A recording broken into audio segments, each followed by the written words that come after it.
Hi there and welcome to my video. I'm so happy to have you here today. I am going to show you how I make my own collage papers. There are three main ways that I make them, and the reason why I like to make my own collage papers is because I make these little pieces of art every day. It's kind of part of my art practice, and I make them on index cards, but these are mostly my own collage papers that I use. So I like to experiment with different colors and just use different papers in order to be able to create different artwork with it in my other pieces. So what I'm going to show you today is three different ways that I create collage papers. You can see a little preview of how I make them, and I'm going to just go over the papers that I use to start with. So this is rice paper, and this is like a really kind of thinner paper, but it can hold up to water because you can put ink on it and it doesn't buckle too bad. You have to be careful with how much water you actually use on these, but it's a fun paper to use. I also use deli paper. This is very translucent, and I love using this for collage pieces because I can layer with it and it shows up really nicely with different papers. And then the third one I often use, and I've recently started using more, is scrapbook paper. I have probably like 5 different pads that I haven't been using. So I'm trying to use that up and just be conscientious of not buying more paper before I use what I have. So I just pulled out some markers and crayons and pens to get inspired and just kind of get my wheels turning about what colors I want to use. And I'm going to start with the first way that I make collage papers, and that is just by writing on rice paper. So what I do is I often do this in front of the TV or when I'm just doing some busy work, and I just think of a pattern that I like, and I always pick a color that I know that I'm going to use in my artwork. Like I don't use a lot of red because I don't use a lot of red in my artwork. I usually use pastels, pinks, aquas, things like that. So I try to be very aware of the papers that I'm making and am I actually going to use them? I don't want to make a bunch of papers that are just going to sit there and look nice or not look nice if I don't even like them to use them. So I just kind of start with a little pattern, right? Because this is something easy to do to kind of pass the time while I'm doing something else, but I can easily use this in my artwork. I can cut it up, I can cut it, and it just adds a little dimension to different pieces. Doesn't have to be perfect, and it's very easy to do very quickly. I can often change the symbol or the mark and change the color. So what this does is it just kind of provides a focal point for different art pieces. So then I can keep changing it and just create some marks and shapes on the paper. So this was done in what, maybe 30 seconds, not even? And this is a great piece of collage paper that I can just rip up and use on my index cards or even in my regular art that I make. So this again was on the rice paper. I could easily do that as well on the deli paper because that is such a great substrate to use. Because sometimes in my art, I just want a little something that is going to add interest to the piece, but not take away from colors or maybe shapes that are already in it. So it just gives you an idea. And I also have like a little bit of a shortcut card that I use. Kind of gives me different shapes. When I see a shape that I like, I write it down so I remember to use it. So that is the first way that I create collage papers, just by actually drawing them. The second way is actually painting them. I often use either the scrapbook paper or I can just use mixed media paper. But the thing that I have to keep in mind also is that I don't want to use very thick paper because then layering it kind of gets tricky. I'm just going to get paints out that I use a lot and I like so that when I look for these collage papers, they are something that I'm actually going to use. So I'm just going to use these colors to begin with.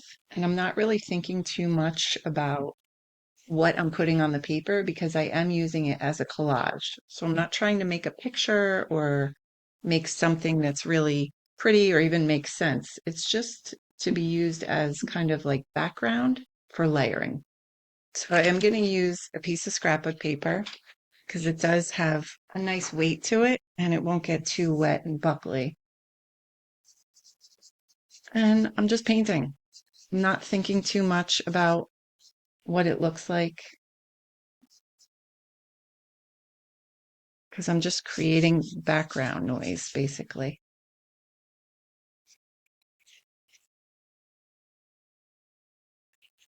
You know, the part of this process that we often forget is that painting doesn't have to have an end product.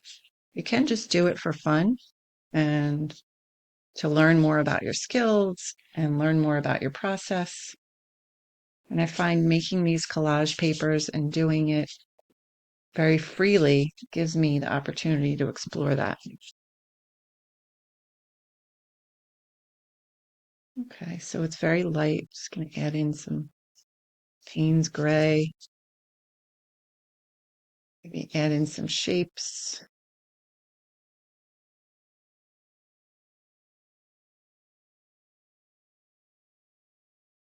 Okay, so I let this dry for a few minutes and then I went back in with some stamps, some Posca paint pens, and just kind of had fun. I did record it, and my computer did not apparently record it. So I just wanted to show you the marks that I made, and this took, maybe a minute or two, just kind of going freely around. I wasn't really thinking too much about what I was putting down because I knew that I would be using this for collage papers. It wasn't going to be a finished piece to use as how it was. It's going to be ripped apart and kind of used in sections. So I wasn't too worried about the repetition or using the same colors because I knew I was going to use it in pieces anyway. This was very easy to make just in a few minutes. Put some paint down, put some marks down, some stamps down, and this is a great piece for collage. So now we're going to move on to the third way I make my collage papers, and that's with a jelly plate. So I have two sizes of a jelly plate. One is 8 by 10, and then I also like to use a helper plate with it so I can kind of mix colors and just kind of smooth them out before I put them on the plate because I don't like when it gets real gloppy. So I picked out a few colors that I like to use: the light magenta, light olive green, Payne's gray, and my old trusty neon pink. So again, I'm picking colors that I know I'm going to use in my artwork because I think one of the biggest mistakes that people make is making all these pretty papers that they don't use, usually because it's colors they don't like or actual designs that they're never going to use. So that's just something to keep in mind as you're creating. You want to make sure that you're actually creating collage papers that you're going to use in the future in your art. So I have two different brayers. One is a smaller brayer, and then I also have, I think this is a 3-inch brayer. So I'm going to start with just a darker color as the base because it kind of gives me a little bit of a framework because I like to remove some of the paint before I do other designs on it. So some of the green got caught up in there, no big deal. So I'm going to use a stencil and just plop that down. This is a print I had done previously that I didn't totally love because it didn't come out great. But I'm going to try to match it up a little bit here and just put those marks right on top. So that's why the jelly plate is so versatile because you can make collage papers on top of collage papers and they're fun to use. So I'm just removing some of that paint and that instantly made this print look a lot better. So this, as you can see, kind of gave me a little bit of a frame for the other colors. So what I'm going to do is just spread out some green, get some pink in there. And again, this is just, I'm just making a paper that I'm going to use in pieces. So I don't want to get too precious about how it turns out. I just don't want to make any mud. So I want to give this a little second to dry. And I think while it's drying, I'm just going to do a few stamps, give it some interest. Sometimes these stamps don't show up in the final product, but it's always fun to try.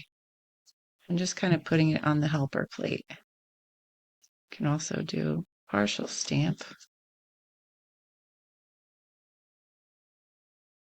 Okay, so I'm going to give that a chance to dry and then put a final color on top and print it. In the meantime, I'm going to just kind of fill up this helper plate, kind of smush some of the colors around, and just make a simple print from this. What I'm going to do to make it a little bit of a usable print, I'm just going to use a stamp on it. Take some of the paint off.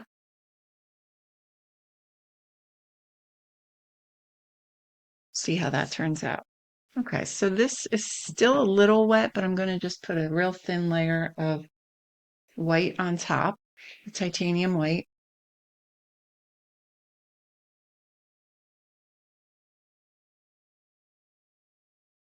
Just so it generally covers the plate. It doesn't have to be perfect. I'm just going to use a piece of scrapbook paper and let it sit for a minute. This one is still pretty wet, so I'm going to just put a piece of rice paper down and see what comes up. Okay, so let's see how these came out. So this is the helper plate. And that is definitely an interesting little piece of collage I could use. This especially, I like this area right here and the pink. And let's see how this came out. And this is a nice print too. So different colors, these combined over here, but kind of gave some interest with the stencil. A little lighter over here, more pink. So this is definitely a piece of collage I will use. And also with the leaf, it did show through a little. So there you have it. I started with some basics, just writing or drawing my own collage papers, and then moved on to painting and adding some interesting marks as well as some stamps. Then we moved to using the deli plate with the helper plate and even a little bonus print with removing some of the paint from it. So thank you so much for joining me today. So happy you were here. If you like this video, I'm going to put 2 more just like it right here for you to watch. I appreciate you being with me here today, and I hope to see you soon.